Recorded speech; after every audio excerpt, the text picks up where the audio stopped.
আসসালামু আলাইকুম, welcome to my channel Kajla দিদি। আজকে আমি দেখাবো কি করে চাল ভাজতে হয় এবং চাল ভাজা দিয়ে কি করা যায়। তো আমি চাল নিয়েছি এবং সেটা ভেজে নিচ্ছি। ফ্রাই প্যানে দিয়ে দিয়েছি।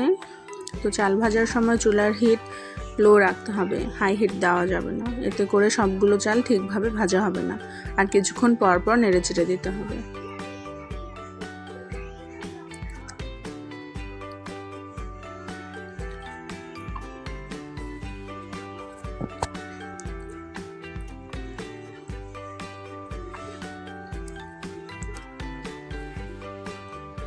চাল ভাজা চায়ের মধ্যে দিয়েও খেতে অনেক ভালো লাগে, চায়ের সাথে চায়ে ভিজিয়ে খেতে অনেক ভালো লাগে।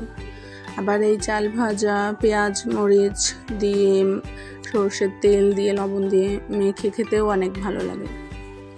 আমার ঘরে কাঁচা মরিচ নেই, তাই আমি দুটো শুকনো মরিচ ভেজে নিচ্ছি। শুকনো মরিচ দিয়ে খেতেও ভালো লাগে। আমি পেঁয়াজ কেটে নিয়েছি এবং শুকনো মরিচগুলো কেটে নিচ্ছি।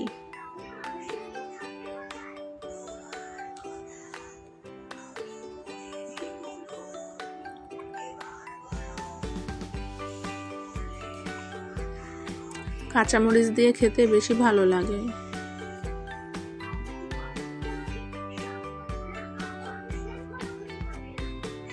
আর যারা ঝাল খেতে পারে না তারা মরিচ ছাড়াই খাবেন।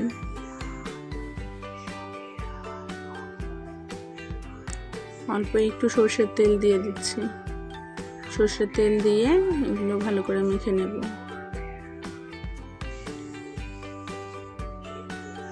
আর পরিমাণ মতো একটু লবণ।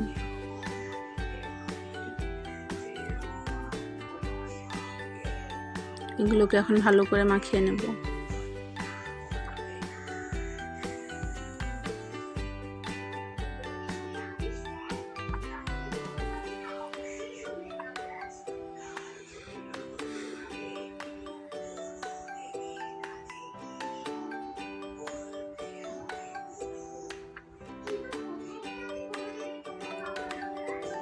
এবার আমি কিছু চাল ভাজা ওগুলোর সাথে অ্যাড করতেছি।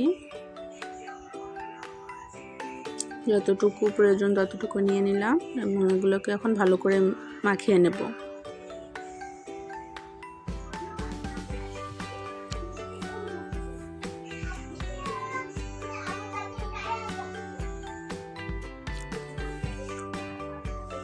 খাওয়ার জন্য রেডি।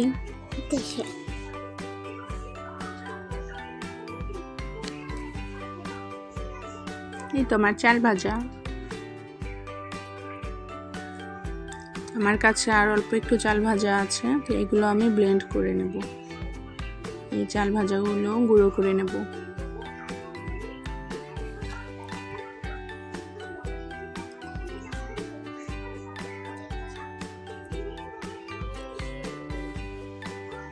এই তো গুঁড়ো হয়ে গেছে। এই চাল ভাজার গুঁড়ো কাঁঠাল দিয়ে, পাকা কাঁঠাল দিয়ে খেতে অনেক ভালো লাগে। আবার এই গুঁড়োগুলোর সাথে দুধ অথবা পানি মিক্সড করে একটু হালকা লবণ এবং চিনি দিয়ে মিক্সড করে খেতে অনেক ভালো লাগে। Thank you for watching and subscribe my channel.